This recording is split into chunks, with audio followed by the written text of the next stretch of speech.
पर्यटकों की आवक में जोरदार वृद्धि देखने को मिली है, लेकिन टूरिस्ट फुटफॉल को मैचअप करने के लिए सुविधाओं के विकास में काफी गुंजाइश है।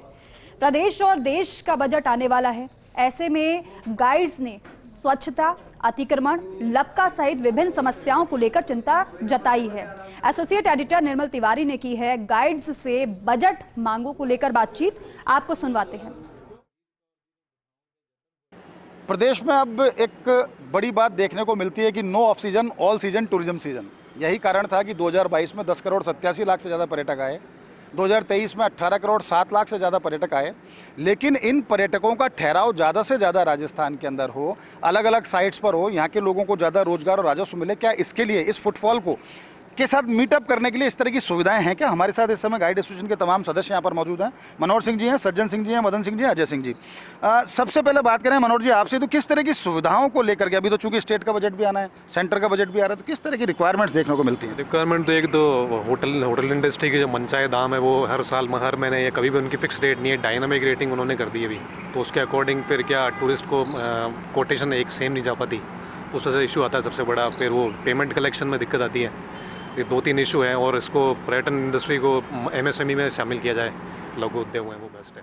सज्जन बना, एक स्मारकों पर ये देखने को मिलता है कि कई बार जो जिस तरह की व्यवस्था वहाँ की है, क्योंकि बार कोड से टिकट लेने की बात है, ऑनलाइन टिकटिंग में इसमें कितनी व्यवहारिक है वो, और उसकी वजह से क्या लगता है कि दिक्कतें आ रही हैं, या ये ठीक है व्यवस्था, और क्या होना चाहिए बजट में? किस तरह की रिक्वायरमेंट की बात करें हम? बिल्कुल सही है। ये स्मारकों में जो टिकटिंग का सिस्टम है ये बिल्कुल सही नहीं है। ये ऑनलाइन पेमेंट का सिस्टम हर कहीं पे होना चाहिए। ऑनलाइन पेमेंट मतलब आप स्कैनर, अगर एक कोई पर्यटन किसी ग्रुप परिवार में आ रहा है तो उसको हर किसी को अपनी आईडी दे के और अपनी आईडी इंडिविजुअल लेना पड़ रहा है, ऐसा कुछ नहीं होना चाहिए। और कार्ड पेमेंट का ऑप्शन तो है ही नहीं। मदन सिंह जी, एक बड़ी बात यह है कि हमारे मॉन्यूमेंट्स की हम बात करते हैं तो वहाँ हालांकि सरकार ने एक फीडबैक सिस्टम शुरू किया अभी पर्यटन विभाग, पुरातत्व विभाग ने, कि यहाँ पर किस तरह की सुविधाएं, उनका फीडबैक, गाइड का व्यवहार किस तरह का था उसको फीडबैक, डिपार्टमेंट के बंदों का व्यवहार किस तरह का था उसका फीडबैक।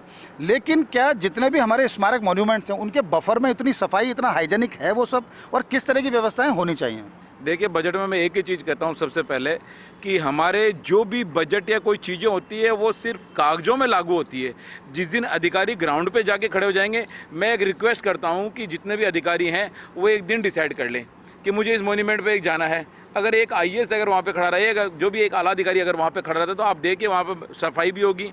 जब उनके निरीक्षण का एक पार्ट होता था उसके बाद में, तो उनको पता लगा ग्राउंड पे क्या समस्या है। आज हमारा जल महल एक ऐसा मॉन्यूमेंट है जिस पे सरकार चाहे कितना भी पैसा खर्च कर लो, वो बिल्कुल आपका मिट्टी में ही जाएगा। और जल महल की स्थिति इतनी बुरी हो रही है कि धीरे धीरे उस जो वो मॉन्यूमेंट है वो खत्म हो जाएगा, इस तरीके से चलेगा। तो अजय सिंह जी साथ हैं। अजय सिंह जी, लपकों की बड़ी समस्या है, हालांकि डिपार्टमेंट लपका फ्री करने की बात करता है, लेकिन किस हद तक डिपार्टमेंट इसमें सफल रहा है, और आपकी क्या लगता है कि इस दिशा में किस तरह से काम होना चाहिए?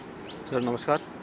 सर बात ये है कि अब जैसे मदन सिंह जी ने कहा, चीज़ को आप अपना माने और उसी तरीके से काम हो। यदि कोई डिपार्टमेंट का आला अधिकारी या कोई भी पर्सनल वो जाके उस जगह पे हाजिर रहेगा तो ये काम करने में कोई दो राय नहीं है, या वो काम ना होगा।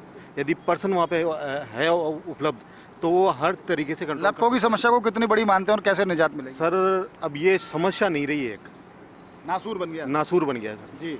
ये यदि कोई डिपार्टमेंट का आदमी वहाँ पे खड़ा है तभी ये कंट्रोल हो सकता है, क्यों हम भुगत भोगी हैं। तो निश्चित तौर पर एक अच्छा ये सुझाव है जिसको बजट, अब चूंकि स्टेट का भी बजट आ रहा है, सेंटर का भी बजट आ रहा है, तो उम्मीदें की जानी चाहिए केंद्र और राज्य इस तरह की कमेटियों को गठन करेंगे जिसमें वेंडर हॉकर से लेकर guide, travel agent, tour operators और वहाँ से जुड़े, चाहे हस्तशिल्प से का उसका कोई शोरूम चलता हो या दुकान चलाता हो, या वहाँ जितने भी इस तरह के लोग हैं जो स्टेक होल्डर्स हैं, उनको उस तरह से शामिल किया जाए ताकि वो ज़मीनी हकीकत से सरकार को रूबरू करा सकें, और उसके बाद सरकार उस पर इम्प्लीमेंटेशन करे, काम करे, ताकि जो फुटफॉल बढ़ा है उसके साथ साथ उसको मैच करते हुए यहाँ की आधारभूत सुविधाएं बढ़े, कनेक्टिविटी बढ़े।